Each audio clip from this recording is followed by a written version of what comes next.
इसके साथ ही मुसलमान तेजी से दमिश्क से निकले, मुनज़्ज़म के तारों में, और हर दस्ता अपने झंडे के नीचे।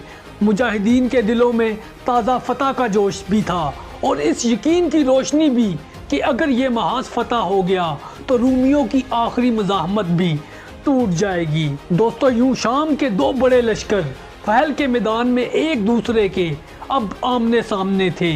एक तरफ दलदल और साजिशें थी तो दूसरी तरफ ईमान, अज़म और बेमिसाल जंगी हिकमत अमली। अब ये जंग सिर्फ चंद वक्त की मोहताज थी। रूमी लश्कर इस वक्त दलदली ज़मीन के पीछे खड़ा था और एक ही बार में मुसलमानों को रोक लेने के एतमाद में डूबा हुआ था।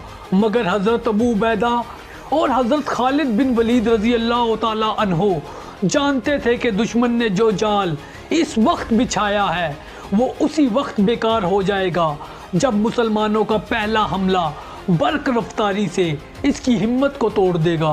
जंग के दिन दोस्तों, रात की तारीकी अभी मुकम्मल ख़त्म भी नहीं हुई थी। हज़रत खालिद बिन वलीद के सवार दस्तों ने सबसे पहले आगे बढ़कर रूमी सफ़ों को ललकारा।